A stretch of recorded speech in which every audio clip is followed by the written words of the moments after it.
பைக்ல வேகமா போனாலும் மெதுவா போனாலும் ஒரே மாதிரி மைலேஜ் கிடைக்குமோ கிடைக்காதோ. ஆனா அல்ட்ரா டியூரா ஃப்ளேம்ல அதிக வெப்பத்துல சமைச்சாலும் எத்தனை பர்னர்ல சமைச்சாலும் 70% எரிவாயு சேமிக்கும். வேகமாவும் சமைக்கலாம், காசு மிச்சம். Ultra டியூரா flame. தமிழகத்துல மாநிலம் முழுவதும் வடகிழக்கு பருவக்காற்று மிகப்பெரிய அளவில் மழை கொடுத்திருக்கிறது. ஆனால் எல்லா விதத்திலும் தோற்று போன இந்த திராவிடியன் மாடல் அரசு சென்னையில் 4000 கோடி ரூபாய் மத்திய அரசாங்கம் பேரிடர் மேலாண்மைக்காக கொடுத்தது. அப்போது உள்ளாட்சித்துறை மந்திரியாக இருந்த KN நேரு அவர்கள் 95% செலவு பண்ணிட்டோம்னார்.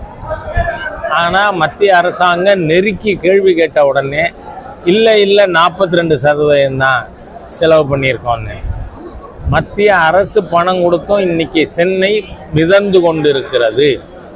அதே மாதிரியாக தமிழகத்தில் எல்லா மாவட்டங்களிலும், குறிப்பாக டெல்டா மாவட்டங்களில் குருவ சாகுபடி அறுவடை பாதிக்கப்பட்டிருக்கு. ஏன், என்ன காரணம்? அக்ரிகல்ச்சர் மினிஸ்டர் பன்னீர்செல்வம் சொல்கிறாரு, முன்னை விட இப்போ 3 பங்கு ஏரியா விவசாயம் கூடியிருக்குன்னு. நெல் ஒரு நாளில் விளையுமா? குறைஞ்சது 110 நாள் ஆகும். 110 நாளாக இந்த அரசாங்கம் என்ன கம்பு குத்துச்சான்னு கேட்குறேன் நான்.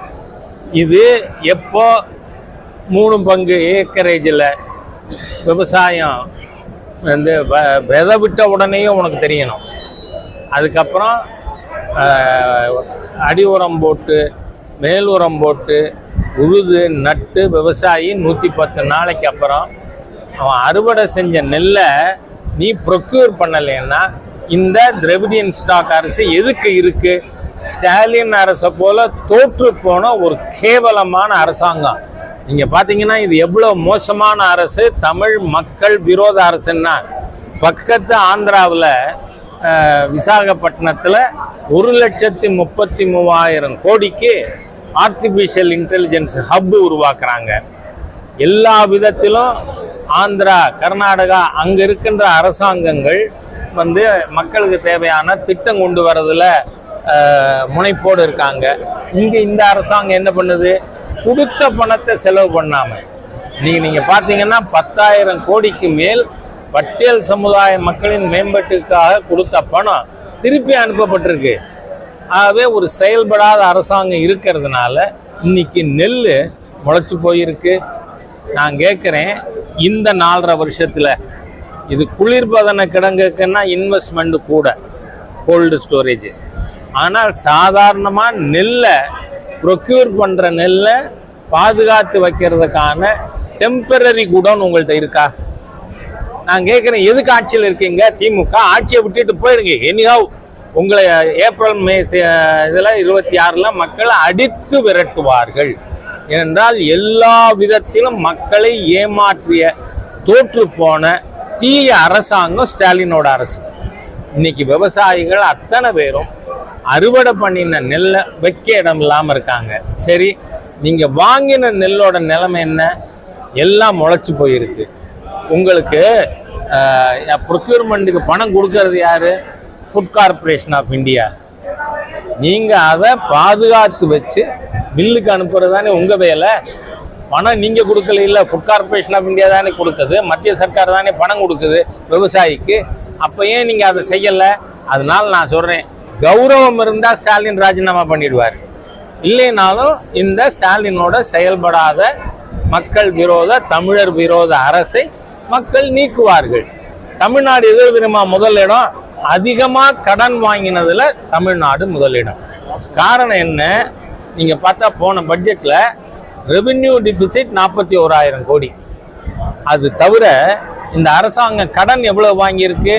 25 ஏப்ரல் 1லேருந்து 26 மார்ச் 31 வரை இந்த அரசாங்கம் வாங்கிய அல்லது வாங்க திட்டமிட்டுள்ள கடன் 97,000 கோடி. சரி, வீடு கட்ட ஒருத்தர் கடன் வாங்கலாம், தாளிக்க எண்ணெய் வாங்குறதுக்கு கடன் வாங்கலாமா? இந்த அரசாங்கம் நீங்க 97,000 கோடி கடன் வாங்குறீங்க.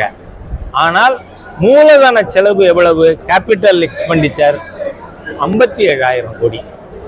அப்போ இந்த மீதி 40,000 கோடி என்ன பண்றீங்க? யார் வீட்டுக்கு போகுது?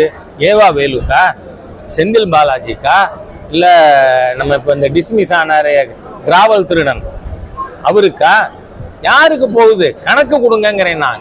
இன்னைக்கு விவசாயிகளை வஞ்சித்த இந்த அரசாங்கம் ஆட்சியில் இருப்பதற்கு அருகதையே இல்லை. ஏன்னா பன்னீர்செல்வம் சொல்றாரு, வந்து விவசாய மந்திரி அவர் தானே, நல்ல வேலை நான் அப்பா சொல்லல, அவர் சொல்றாரு ஏக்கரேஜ் 3 மடங்கு அதிகரிச்சுதுன்னு. 110 நாளைக்கு முன்னாடி தெரியுமில்ல ஏக்கரேஜ் எவ்வளவுன்னு. அப்ப அதுல எவ்வளவு நெல் வரும்? அதை சேமித்து வைக்கிறதுக்கு டெம்பரரி குடோன்ஸ் அரேஞ்ச்மெண்ட் இருக்கா? இல்லை. ஏன்னா விவசாயி கொண்டு வந்தா அந்த நெல்லை எங்க கொண்டே வைப்பான்? அவன் வீட்டுல மகனுக்கு கல்யாணம் பண்ணா இவன் பொண்டாட்டியும் கட்டில தூக்கி வெளில போட்டுன்னு உட்காரும். அதான் நிலைமை விவசாயிக்கு. வீட்டுல 2வது ரூம் இல்லை. அப்ப அவன் அறுவடை பண்ண நெல்லை என்ன பண்ணுவான்? அந்த ஒரு பேசிக் சென்ஸ், அடிப்படை அறிவு விவசாயம் வந்திருக்க வேண்டாமா? உடனடியாக விவசாயிகளோட நெல் மழையில நனைஞ்சு போனா ஈரப்பதம் 17 இருக்குமா? கூடத்தான் செய்யும். அதனால அதை வாங்க வேண்டிய பொறுப்பு முழுவதும் ப்ரொக்யூர் பண்ண வேண்டிய பொறுப்பு மாநில அரசாங்கத்தோடது. அது தவிர யாருக்கெல்லாம் பயிர் பாதிக்கப்பட்டிருக்கோ அவர்களுக்கு காம்பன்சேஷன் மாநில அரசு கொடுக்கும். நன்றி.